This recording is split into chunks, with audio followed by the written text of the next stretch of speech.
Eduardo, Damian enfrentando Matt Brown aí, né, cara? Você estava batalhando muito para ele chegar lá no title shot, mas o Wonder Boy deu uma atrapalhada na vida de vocês, né? Na verdade, Marcelo, eu não tenho nem como ficar chateado com o Wonder Boy por realizar o trabalho dele tão bem feito, né? A luta dele com o Hendricks foi espetacular, e aí é uma questão de opinião pessoal. Particularmente, se o Wonder Boy tivesse o title shot agora, eu acharia completamente compreensível e justificado. O que estava me incomodando nos bastidores era a possibilidade do Tyron Woodley ter um title shot, que na minha visão, eu realmente não vejo um merecimento maior ao Tyron Woodley para ter um title shot do que do próprio Damian e, quiçá, do Wonder Boy. Né? Eu acho que o Woodley estava sendo muito premiado por o Hendricks não ter batido peso e eles não terem lutado, mas não houve a luta. A sequência de vitórias do Tyron Woodley é de 2 vitórias seguidas. O Tyron Woodley perdeu para os mesmos caras que o Damian perdeu, né, para o Jake Shields e para o Rory MacDonald. O Damian fez uma luta muito mais competitiva com o Rory do que o Woodley fez. Inclusive a luta do Damian com o Rory, muita gente esquece, foi luta da noite. O Damian ganhou muito bem o primeiro round, quase arrumou um jeito, mesmo combalido, de ganhar o terceiro. E o Woodley não, o Woodley foi dominado pelo Rory a luta inteira. E nessa sequência de 2 vitórias do Woodley, a mais recente já vai ter quase 1 ano e meio, e foi uma decisão dividida contra o Kelvin Gastelum, que nesse meio tempo já perdeu para o Neil Magny, de quem o Damian ganhou muito bem, e que, vamos dizer assim, não foi uma performance, teoricamente, que credenciaria alguém para disputar o cinturão, ainda mais fazendo 1 ano e meio. E nesse meio tempo, desde a última luta do Woodley, o Damian fez 3 lutas e 3 vitórias dominantes. Então, eu acho que é um pouco inexplicável, mas com todo respeito, porque o Damian já falou sobre isso. Eu vou falar, eu como já fui jornalista, fica até chato, fica parecendo que eu estou pegando no pé da classe, mas assim, a votação do ranking é muito complicada de se entender, né? E atrapalha muito você trabalhar, porque por algum motivo, e que eu interpreto como a vitória do Woodley sobre o Condit, porque eu acho que os jornalistas gostam muito do Condit, então tudo que o Condit faz tem uma dimensão na mídia do meio muito grande, que nem sempre se reflete no grande público, porque as vendagens das lutas do Condit não são assim tão grandes. A vitória do Condit sobre a prova disso, que o Condit lutou com vários caras duros, mas perdeu muitas lutas recentemente e não desce ali do 3, 4 do ranking nunca, né? Tá há 5 anos, sei lá, nessa posição. Nem o Frank Edgar, né? Demorou muito para crescer. Exatamente. Então o que acontece? Mas o Frank Edgar é um ex-campeão, né? O Condit não. Então assim, interino. Bom, enfim. Mas tudo bem. E mesmo a luta dele com o Nick Diaz foi uma luta muito equilibrada e o Nick Diaz de lá pra cá já perdeu várias lutas de forma muito mais contundente. Então eu acho que você fica muito difícil. Vou te dar um exemplo. O Damian foi lutar com o Gunnar Nelson como número 6 do mundo. Ganhou do Gunnar Nelson muito bem, diga-se de passagem, né? 2 rounds 10-8.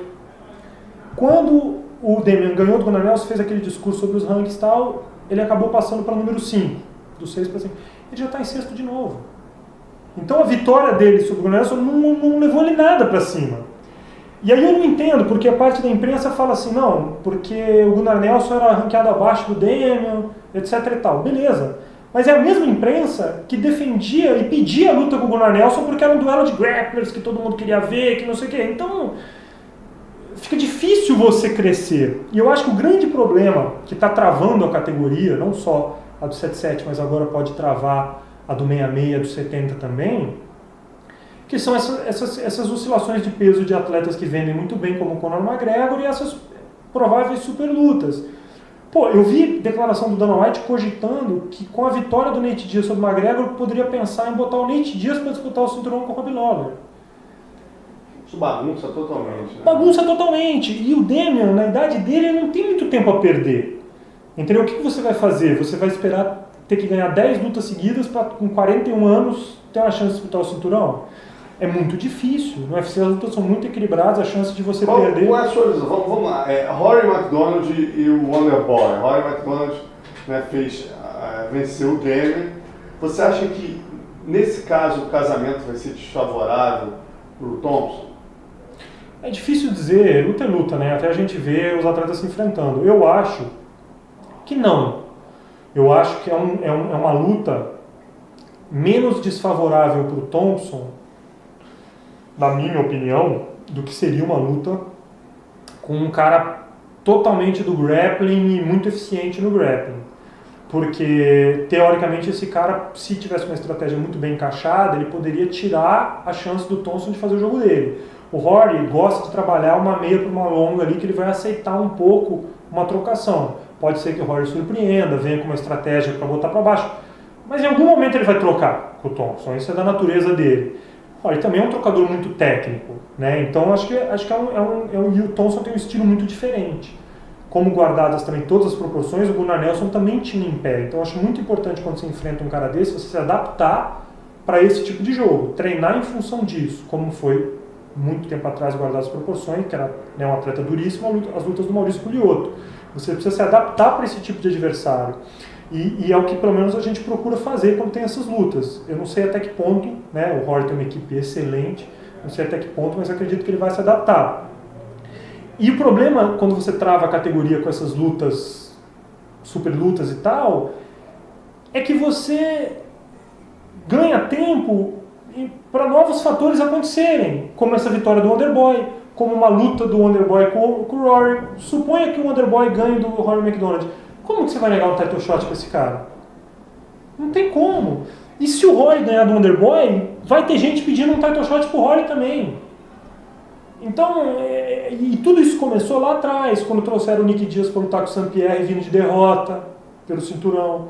Quando trouxeram o Condit agora com uma vitória só sobre o Pitbull, com todo respeito, que é um atleta duríssimo, mas que estava ranqueado bem abaixo dos top 5 e estava voltando, etc e tal. E essa vitória, antes disso o Condit tinha 2 derrotas seguidas, essa vitória já levou o Condit para uma disputa de cinturão. Por quê? Porque era uma luta de mais espetáculo, porque acreditava-se que ia se vender mais. Agora, Marcelo, a gente que está há muito tempo no meio, já viu de tudo. Eu acho que o MMA está num momento de crossroads, agora meio de uma encruzilhada, para definir a sua identidade. Você vai pender grossamente para o espetáculo, visando o entretenimento puro, aquilo que você acha que é mais vistoso, que pode vender mais. Você vai pender mais para a parte esportiva, você vai buscar um equilíbrio. Eu sei que inerente de qualquer negócio, o MMA é business, precisa gerar dinheiro, isso é natural. Mas, na minha humilde opinião, você pensando a longo prazo, você também precisa às vezes nutrir critérios esportivos para você não perder credibilidade e para você manter a tua audiência, né, qualitativos, patrocinadores se interessando. Se não fosse assim, você chegava agora no Super Bowl, na NFL, para quem gosta de futebol americano, quando nas fases finais ali o time do Tom Brady, lá o New England, perdeu, você rasgava tudo e falava, não, vai pro Super Bowl o time do Tom Brady, porque ele contra o Peyton Manning vai vender mais. E você não pode fazer isso, você tem um critério esportivo que tem que ser respeitado. Agora, vamos lá. Demian, né, vai pegar agora o cara, né, o Matt Brown, que perdeu na decisão, teoricamente, os caras mais duros da categoria, Johnny Hendricks e Robbie Lawler, né? Você acha que o Demian conseguindo uma finalização, ele consegue o title shot na próxima luta, mesmo estando em sexto no ranking, ou isso vai depender do resultado da luta do Rory McDonald com o Wonderboy? Marcelo, sendo muito franco com você, não dá para saber. E eu acho que assim, justamente para encerrar o meu raciocínio, por justiça, eu acho que ele ganhando essa luta bem, ele mereceria um title shot. Independente de finalização. Se ele fosse como o do Gunnar Nelson, que dominou a luta, que ganhou, eu acho que ele mereceria. Mas a gente está vendo, como eu falei, essa bifurcação entre business, entretenimento, esporte. E eu acho que precisa se tomar um norte claro para que as pessoas saibam o que elas têm que fazer, o que elas podem esperar, né? Até para poder tomar decisões que concernem a sua carreira daquilo que elas vão fazer. Do jeito que está, não dá para saber. Eu acho que depende de muita coisa. Quem vai lesionar, quem não vai, como vão ser outras lutas, qual vai ser essa próxima. Você está demorando tanto para marcar a próxima disputa do 7-7 que a gente fica na sensação que nem eles sabem o que eles querem, né? Então, o que eu sei, o que eu posso dizer é que não adianta a gente pensar nisso. Porque a única realidade que a gente tem é que só o que vai mover a gente para frente é uma vitória. E se você botar essa pressão em cima de você, de eu tenho que finalizar, eu tenho que lutar bem pra caramba, a gente já passou por isso na luta do Jake Shields, né? Você acaba se boicotando, se sabotando. Então, o melhor que a gente tem que fazer é encarar como qualquer outra luta, treinar, fazer o melhor. Acabou a luta dia 14 de maio, se Deus quiser, o Demian ganhou, aí a gente vai se preocupar, vai fazer o lobby. Eduardo, uma coisa que a gente vinha conversando em off, eu achei interessante você falar, é exatamente até a pressão natural da maioria da mídia, né?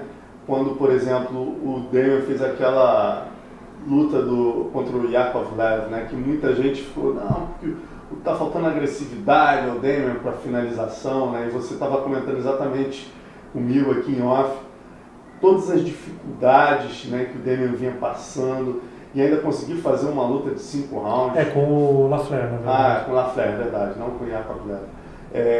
Fala um pouquinho disso, acho legal as pessoas terem, até nós jornalistas mesmo, né, que somente a galera que não tem ideia o que o atleta passa no dia a dia.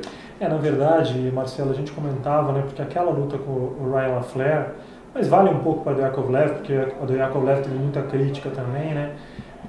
Foi uma luta muito difícil, um camp muito difícil, né? O Demian, como as pessoas sabem na imprensa, tinha passado por uma internação hospitalar muito longa, uma doença óssea, né, uma osteomielite, que é uma coisa séria, principalmente para um atleta de competição, um tratamento de antibiótico na veia por muito tempo. Saindo dessa internação, foi instalado um catéter no Demian, ele saiu com esse catéter do hospital, teve que ficar no home care, o pessoal indo em casa administrar antibiótico pelo catéter nele durante mais um tempão, depois mais 1 mês e meio de antibiótico via oral, totalizando foram mais de 4 meses de antibiótico entre endovenoso e via oral. Porra, não tinha como treinar, porque como é que o cara com um catéter vai treinar luta, né? Pra quem conhece sabe o que eu tô falando. Todo o psicológico fica abalado. Nesse meio tempo ele teve infecções, problemas, né, enfim, reação adversa, aí não achava o que era, enfim, um monte de... Nesse tempo, no todo, quanto tempo ficou? Essa questão do antibiótico? Olha, afetou, somando todos os tipos de antibiótico, todas as internações, as idas e vindas, os problemas, pode botar uns 6 meses aí na conta. E aí quando ele voltou a treinar, a gente tinha um compromisso importante, que era o TUF em Las Vegas. Ele atendeu um pedido nosso e do Shogun, foi para Las Vegas ajudar como treinador do TUF, teve que começar esse campo para lutar com o Lafleur em meio às gravações do TUF, então a gente fazia um treino do Demian, gravava o TUF, às vezes eu usava até a rapaziada do time vermelho, time Shogun, para ajudar o Demian no treinamento durante a gravação do TUF, aí voltava, descansava um pouco, voltava para fazer o treino do TUF, fazia o treino do Demian, e assim ia se desdobrando. Arrumava até alguns atletas lá de Las Vegas, como o Evan Dunham, ajudaram muito como sparring no Demian, então fazia tudo que dava para fazer. E nesse meio tempo, faltando aí, sei lá, 4 semanas para a luta, ainda houve uma mudança de 3 rounds para 5 rounds. Porque a luta originalmente era com main event, e aconteceu um problema, se não me engano, com o Rafael Assunção, não tenho certeza, e a luta passou para a luta principal. E aí a gente teve que adaptar. Então, quer dizer, você imagina um atleta de competição com todos esses problemas, passa 6 meses praticamente sem treinar, com uma medicação agressiva que, né, causa sequelas no organismo, ter que voltar, trabalhar o estado psicológico em outro país, no meio de uma gravação de um programa, treinar ali é uma roleta russa de emoção mesmo, assim, é clichê, mas só quem viveu sabe. E depois você ir para essa luta de 5 rounds. Né? E aí, em meio à dieta, porque com esse tempo parado aí o peso subiu muito, o Demian chegou a 95 quilos, aí teve que baixar de peso de uma forma mais drástica, aí sentiu, né, pela restrição calórica de carboidrato, enfim. E eu, sinceramente, Marcelo, eu fui para aquela luta, eu até comentava isso contigo, na expectativa que o Demian pudesse apresentar 3 bons rounds, se Deus quiser, conseguisse ganhar os 3 primeiros rounds e administrar do jeito que desse o 4º e o 5º, porque pelo treinamento, por todos esses problemas, ele não estava demonstrando no treinamento uma condição ali na reta final de fazer um bom 4º round e um bom 5º round.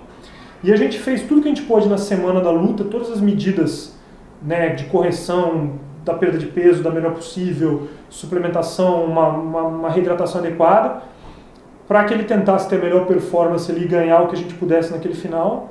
E quando acabou o 3º round, eu já estava feliz pra caramba. Quando ele ganhou o 4º round bem, na minha cabeça, eu estava entusiasmadíssimo, porque, pô, o Ryan Lafleur é um wrestler muito duro. As pessoas esquecem que ele vinha invicto até então. E é um cara com gás bizarro. Tem sparring, né? Porra, Disso. o cara, sem dúvida, o cara duríssimo. E o que o Damian fez com ele, nem ele esperava que alguém fizesse, que foi botar ele pra baixo com uma facilidade, um round após o outro. E o Damian buscou posições, ele chegou na montada, ele buscou finalizar, tentou katagatame, chegou perto de pegar o katagatame. Só que, porra, você passa tudo isso que você passou. É natural que você até intuitivamente jogue de uma forma meio conservadora, administre a sua energia para você conseguir a vitória. Quando chegou no quinto round, como é que eu vou censurar, e ele sentiu obviamente o cansaço, graças a Deus depois do que eu esperava, como que eu vou censurar o atleta de administrar uma vitória que está na mão dele?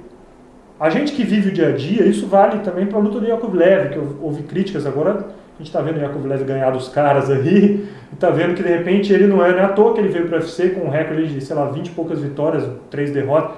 O cara, pô, russo é russo, o cara é duro pra caramba. O Gray Maynard tá numa fase ruim, mas pô, ele nocauteou o cara, ganhou por pontos, mas deu knockdown. O cara que já foi desafiante do cinturão dos 70 quantas vezes, agora pegou um cara que vinha em ascensão no 7-7 também, tirou pra nada. E a gente foi para aquela luta, querendo ou não, vindo de 2 derrotas, independente do Damian ter perdido pro Horn numa luta da noite, ter perdido pro Jake Shields numa decisão dividida, meio polêmica, eram 2 derrotas. E isso é importante dizer, eu não estou julgando aqui o critério do UFC, porque é um evento, são muitos atletas que tem que movimentar e, enfim, é um critério, nesse sentido, até meio esportivo. Mas a gente que vive o dia a dia, a gente sabe que a única maneira do atleta andar para frente é a vitória. Não existe mais nada que interessa. É muito bonito para o público, tem que correr mais risco, etc e tal. Você tem que correr mais riscos com consciência, com segurança. Só que, infelizmente, na hora H, o patrocinador não renova o contrato com você porque você tentou 3 armlock a mais e acabou perdendo a luta. O UFC não aumenta a tua bolsa na hora que você vai negociar um novo contrato, porque foram 3 lutões, mas foram 3 derrotas, muito pelo contrário.